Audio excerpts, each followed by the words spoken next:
আমাকে ওই যে ওটা না, ওই চোখ বাঁধা কোনো কিছু নাই, ফ্যান আলো আলো মানে এই ধরনের একটা কবরের মতো জায়গা, এই কোনো মতো এইভাবে থাকা হতো, মানে আলো বাতাস ফ্যান লাইট কিছুই নাই।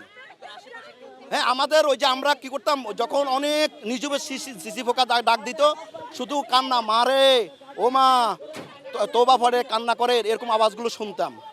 এবং অনেক আওয়াজগুলো শুনতাম, আর প্রতিটা এরকম খাঁচায় খাঁচায় লোক ছিল, এক একটা খাঁচায়। আমাদের ধারণা ওখানে অনেক লোক, প্রায় 300-400 উপরে লোক হবে। এই প্রতিটা বাংলাদেশের র্যাবের যত জায়গা আছে, সব র্যাবের জায়গাগুলো তদন্ত করা উচিত, এবং সব জায়গায় এই আইনা সেল আছে। শুধু ডিজিএফআইতে আছে তা না, র্যাবের প্রতিটা জায়গায় আছে এই তস্সারিং, এবং কোটি কোটি টাকার বিনিময় জীবন ভিক্ষা।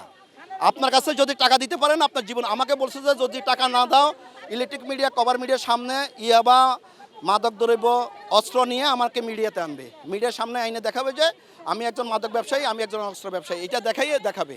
এই খাবার কি, ওই যে খাবার তো আমরা যখন দিতে ওইভাবে হাত দিয়ে দেখতাম যে কী খাবার দিছে, চোখ বাঁধা, চোখ খোলা যাবে না, হাতেরটা খুলে দিত, এই যে খুঁজে দেখতাম যে কী দিছে, না কিছুই আপনি বুঝবেন না, কখনো চোখ খুলতে পারবেন না, আপনি মারিয়ে ফেলবে। হ্যাঁ, মাকে দিতে হয়তো আপনার ওইটা 2টা রুটি দিত আর একটু ভাজি, শেষ। আর ওইটা দিতে কিছু মেডিসিন থাকতো, ও খাইলে, আজকে খাইলে একদিন ঘুমাই থাকতেন, মানে খাইলে ঘুমেই থাকে, খালি ঘুমাই থাকে মানুষ। আর শুধু কান্নাকাটি, শুধু কান্নাকাটি, কত কষ্ট যন্ত্রণা। আপনি যদি 1 বছর জেলে থাকেন আর এখানে আয়নাগরে একদিন থাকেন, এক সমান। আমার যদি জেলে 1 বছর দেয় আর আয়নাগরে একদিন দেয়, আমি বলবো আমি 1 বছর জেলে থাকবো। কারণ জেলে আপনি বন্ধু বান্ধব চোখ খোলা তো, দেখা যাচ্ছে তো, ওখানে কিছুই দেখা যায় না। আর কিসের গোসল, আপনি কি গোসল খুঁজতেছেন? আপনি আপনারা সকাল বিকাল তোবা ফরাচ্ছে, আপনি গোসল খুঁজতেছেন। ও ট্র্যাজেডিক ঘটনা। এই জন্য যারা এখানে আজকে প্রশাসনের লোক আছে, প্রশাসনের সব লোকের আয়না করে নিয়ে একদিন রাখা উচিত আমার মতে। কারণ এখানে সবাই জড়িত, এক একজন যেখানে চাকরি করুক, সে যে ডিপার্টমেন্টে চাকরি করুক, সবাই সবাই জড়িত, সবাই ইনভলভ, এই অন্যায়ের সাথে সবাই ইনভলভ। কল্যাণপুর বাস স্ট্যান্ড থেকে কিছু অতর্কিত লোক এসে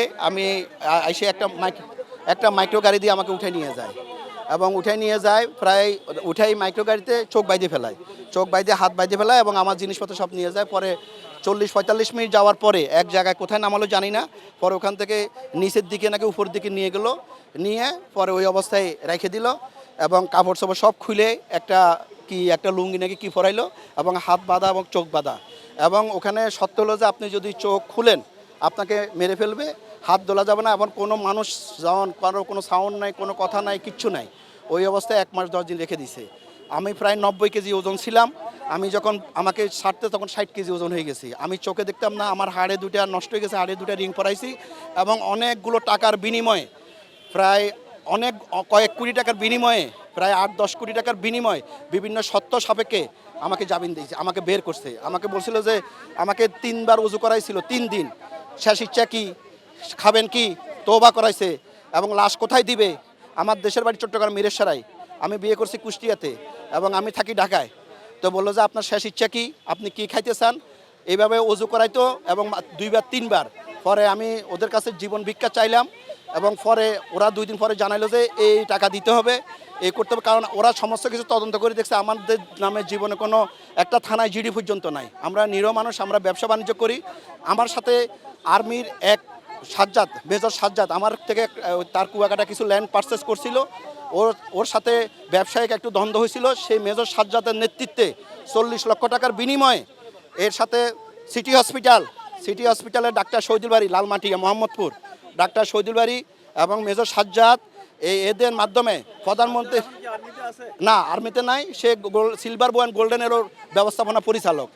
হ্যাঁ, এবং ওইটার মাধ্যমে যেহেতু সে আর্মির মেজর ছিল, সে র্যাবের সাথে, বেনজির সাহেবের সাথে এবং এডিশনাল ডিজির সাথে যোগাযোগ করে কন্ট্রাক্ট করে আমাকে এইভাবে উঠে নিয়ে যায়।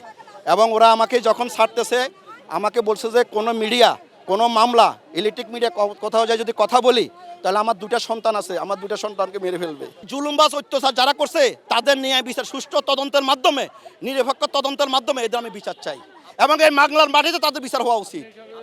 তাদের র্যাবের ডিজি ছিল বেনজির সাহেব, আর এডিশনাল ডিজি ছিল উনি, মানে সাভারে এখন ওনার ব্রিগেডিয়ার জেনারেল কি হয়েছে, আমি ওনার নামটা ভুলে গেছি। আমি কালকে র্যাব অফিসে ফোন করছি, ওনার নামটা দেয় নাই, ওনাদের নাম লিখে আছে। আমরা বহু জায়গায় গেছি, বাংলাদেশে এমন কোনো জায়গা নাই, এমন কোনো পোস্ট নাই, এমন কোনো লোক নাই যাই না যে কিন্তু বিচার পাইনি। এলো মুক্ত চিন্তার স্বাধীন দৈনিক খবরের কাগজ। এখন খবর হবে নিখাত, নির্ভীক,